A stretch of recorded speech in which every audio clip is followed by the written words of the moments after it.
really excited about the opportunity that we have in front of us. A lot has been talked about with the schedule. We're really excited about the challenge that we have, especially here in the first 3 games and with the first game right off the bat. But I'm also excited to see so many new faces on the field. I'm excited to see how they're going to respond, how they're going to perform, how this team's going to come together, and what personality the 2014 team is really going to take on. So there's just a lot of excitement right now, a lot of unknowns, and a lot of people are kind of excited to see the 2014 Bulldogs in play, which I believe we're only 5 days and 5 hours away from at this point right now. So it is getting closer and closer. As we get through camp, we released the depth chart, and one of the things that a lot of people want to talk about is the freshmen that have an opportunity to contribute. We feel like right now, there are 6 freshmen that will have an opportunity to play early in this season.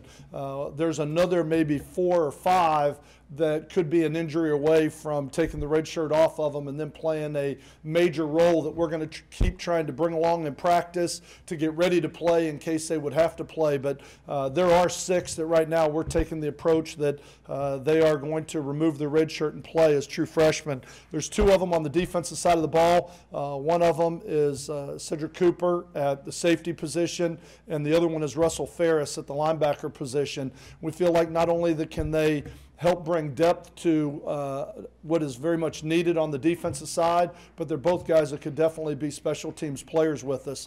And then on the offensive side, with what we went through at the running back position, we talked a little bit about Kraft and Walters. If you wait on an injury, but we would rather go ahead and make that decision now that we are going to play both of them, and so they will all be in the mix when we go to Oklahoma, and they will all be eligible to play maybe special teams, etc. But they will definitely be there. The other 2 are 2 wide receivers in Marlon Watts and Marcus Gaines, both who have had very good camps that have kind of earned their way into the 2 deep with some of the things that they've done. And we have talked with this football team that you don't inherit a position, you earn it, and everything is going to be earned on the field. And those guys really have stepped up and done a great job of learning the playbook and are handling themselves in a very mature way. And those are the 6 guys that we are looking at playing as true freshmen. There is also there's 2 more young men that could be scholarshiped this year. This would make 8 total walk-ons that we would have put on scholarship since the end of last season, just to try and get back up to our NCAA limit numbers of 85. Last year we played at 79 because of the 25 initial rule, and adding these 2 more would get us up to that number, which is what we're trying to get to where we have a full slate of scholarship student athletes here. And that is Tyler Porter, a defensive lineman, who has really had a good camp. He's really come along. He's really performed well in the last couple weeks. And the other one is Aaron Brown, who has really done a nice job. He got most of the reps at spring practice with Houston Bates not being here, with Dora not getting a lot of those reps, with some of the injuries that we had. He took an awful lot of reps there and has really done a nice job. But those are a couple guys that will be going on to scholarship for the beginning of school, which will be next Thursday for us. And then we did have 1 departure. Stephen Gibson has made the decision to leave the program. He wants an opportunity to play, which is very hard for us to give him right now with the upperclassmen that we have and the job that some of these underclassmen are doing. And so he has sought a transfer, not sure at this point where he is going to attend. But that's kind of some of the housekeeping we have internally.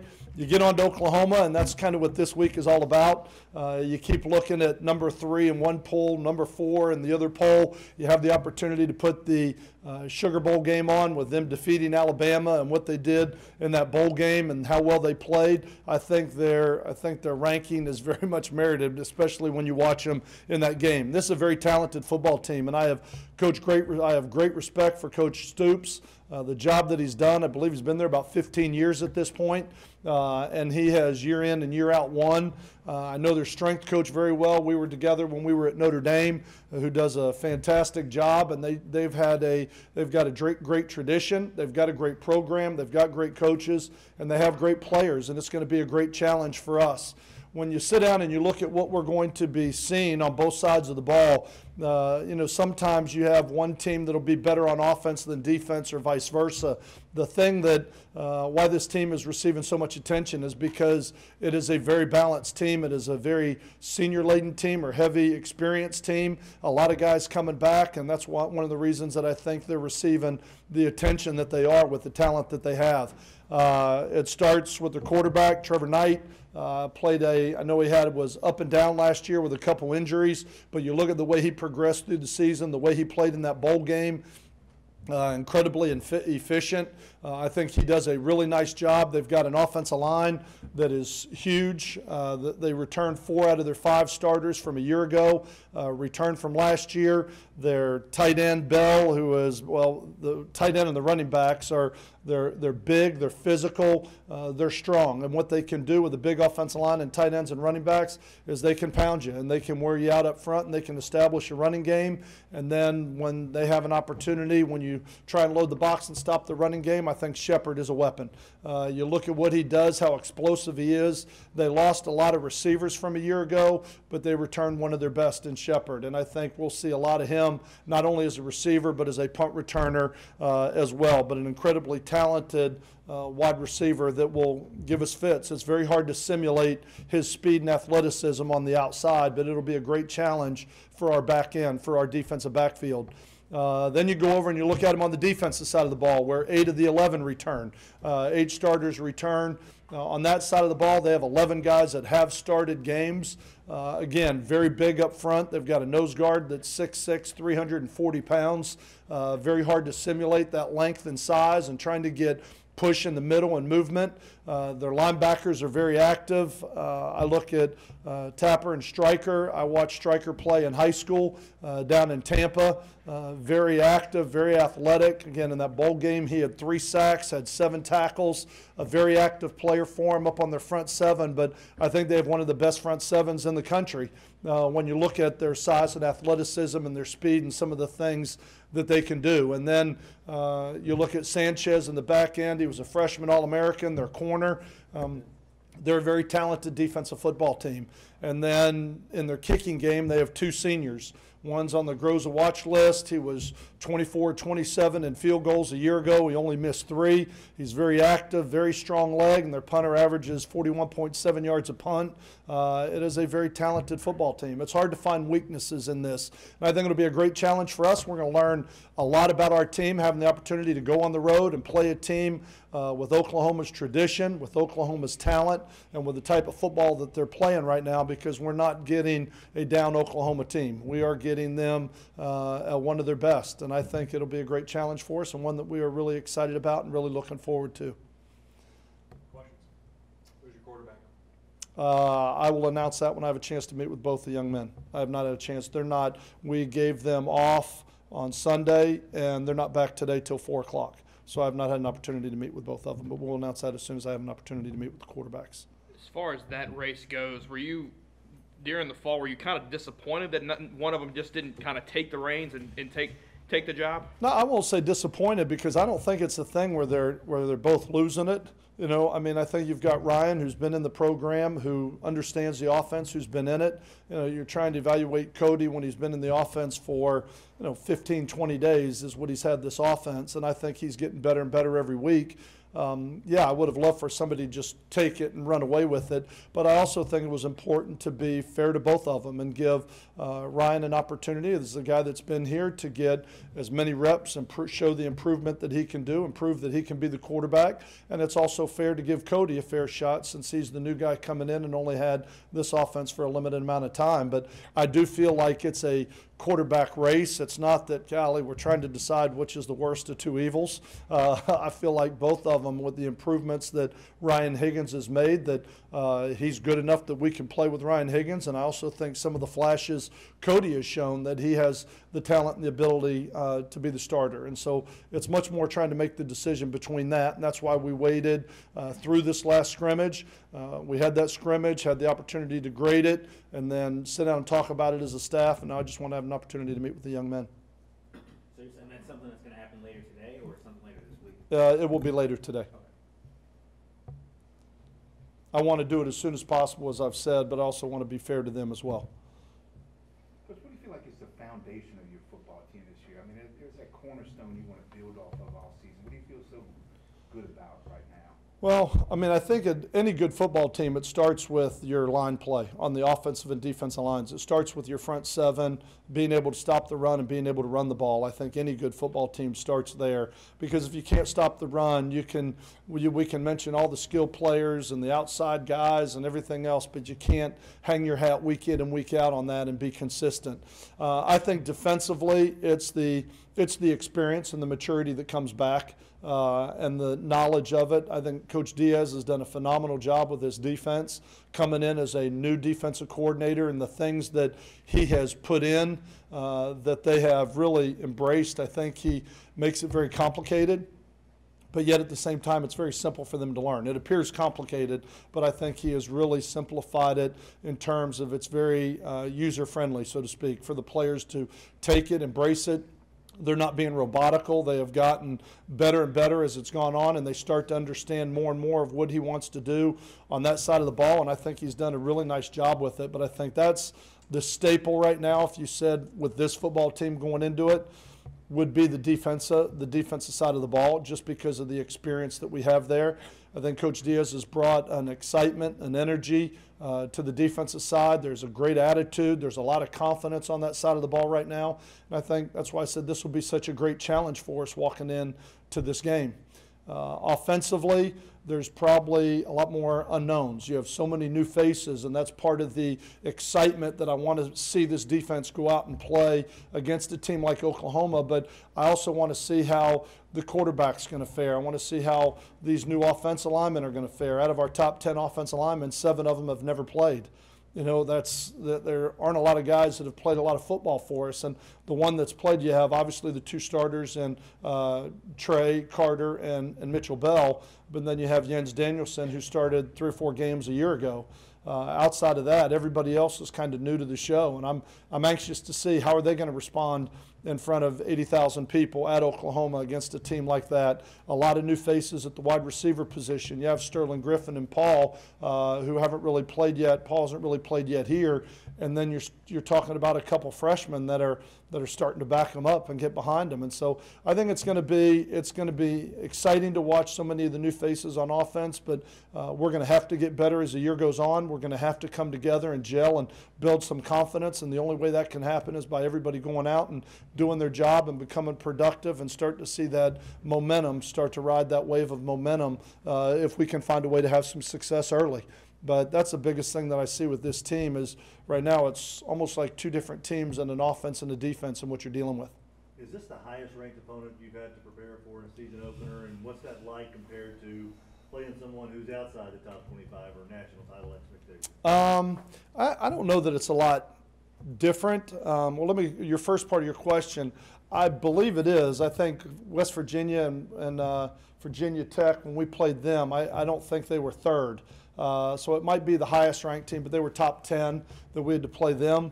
But it will be, so it is probably the highest ranked team I've played, but at the same, to open the season. But to start it, I think, whether that opening opponent is Oklahoma, whether it's Notre Dame, West Virginia, Virginia Tech, whoever that big game is, I think what it does is it grabs your players' attention. They know from this game has been talked about since last January when we started in stage 1 that we knew that we were going to have to come out of the chutes ready to go. And I think it helped. I think it helped us have a better spring practice. I think it helped us have a better summer. I think it's helped us have a better fall camp. I still think it's going to be an incredible challenge. It's great that it grabs your players' attention because they know that they're going to have the opportunity to play in front of a packed house against a number 3 team, and it's a great opportunity for us right out of the chutes. But the reality is they're going to put that ball on the tee, and it's not about excitement. It's not about all those other things. It's going to be about executing the fundamentals that it takes to win football games.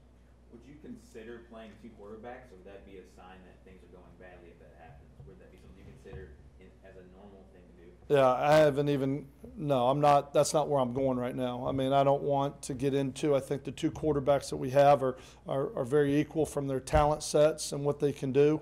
So, no, I mean, if we had made the decision to maybe take an athletic quarterback, then maybe I would get into a 2-quarterback system. But no, I'm not trying to do that right now. I think it's important for this team offensively, with all the unknowns, that we identify a quarterback to be our quarterback as we go into the season, and it's going to be his job to lose at that point.